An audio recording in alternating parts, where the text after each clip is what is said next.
Before aeroplanes were invented, commuting in a flight was only possible in fantasy fiction and wild imaginations. Then the famous Wright brothers came along with the invention of the century.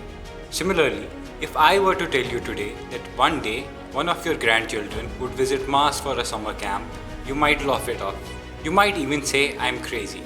The same thing the Wright brothers must have heard time and again until they weren't crazy anymore. The whole world was flying in their fantasy fiction, and we still are.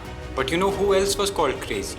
It was Cornelius Vanderbilt, Theodore Schwanz, Alan Ryan, and Morton Plant. Never heard those names? Don't worry, most people haven't. These were the New York investors who were funding the Wright's aviation business. Today, we stand at a point in history that requires people to believe in the idea of space travel and exploration as much as the investors believed in the idea of air travel. And the recent global trends complement that notion.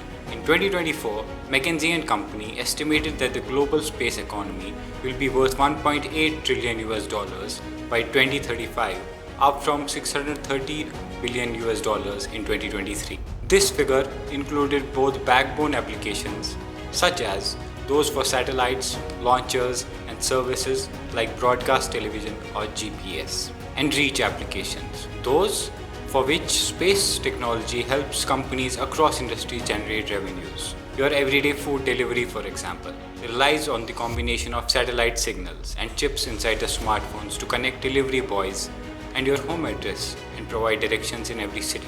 The growth is driven by multiple factors. Advances in communication technology have made sure we need better satellite connections to catch up. Navigating services, food and beverages, travel companies, military operations, and ever-growing climate change. Though the global trend suggests a boom in space tech market in terms of the startups, India has yet a lot to do in order to catch up. The ISRO had more or less absolute monopoly over the space-related operations in India.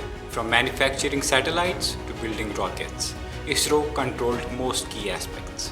In 2020, the government decided to allow private players to participate in the country's space missions in order to boost India's space capabilities, foster innovation, and create a competitive space ecosystem. The country's space market has grown quite considerably since.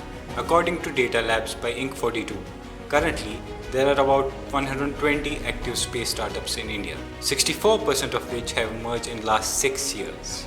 India's space technology also reached new frontiers, securing a record-breaking 126 million in funding for 2023. This represents a 7% increase from 2022 and an impressive 235% jump from 2021, according to the latest Traction Space Tech Geo report. This progress was further supported by the government's important policy measures. For instance, in Budget 2024 to 2025, Finance Minister Nirmala Sitharaman announced the establishment of an 1,000 crore venture capital fund, signaling the government's commitment to boosting the space economy and supporting private sector innovation at a commercial scale. Such kind of policy reforms are a major factor in the rise of private space tech in India. One of these transformative changes was the induction of India National Space Promotion and Authorization Center in space. It serves as a regulatory body and gateway for private companies aspiring to enter the space industry. This unprecedented move provided a structured framework for private companies to partner with ISRO, access its infrastructure, research, and leverage its expertise while pursuing independent projects and innovations. In a small space of time, the Indian space tech industry has carved a reputation for itself as an industry driven by cost-effective solutions based on frugal engineering principles. This cost-conscious approach not only attracts domestic clients but also positions these startups as a formidable force in the global market.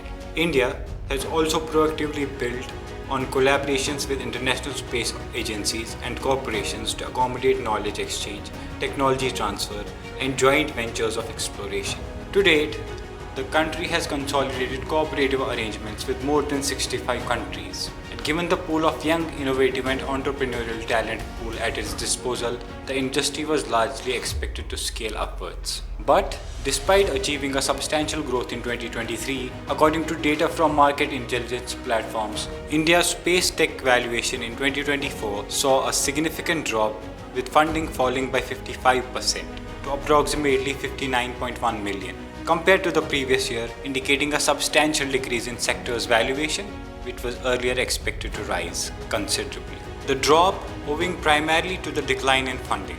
Worldwide, space sector investments dipped by 20%, with companies securing approximately 28 billion over the past 5 years. In contrast, Indian startups in the sector managed to raise 354 million during the same period, reflecting their smaller yet growing presence in the global market. The drop might not be a significant blow for India to rise at the forefront of the new age space race, but it is a stark reminder that we cannot take the foot off the pedal. India has recently gained international recognition through achievements such as Chandrayaan-3 mission's successful lunar landing and Aditya L1 solar probe launch. However, for India's space tech to reach the next level, we have to have a practical, innovation-driven strategy, one that pushes for more return on investment. We could follow in the footsteps of SpaceX and commercialize space technology, and it has to be a collaborative effort. The government has to bring in more policies, the investors have to back the startups, and the startups have to bring in commercially driven innovation in order for India to fly high.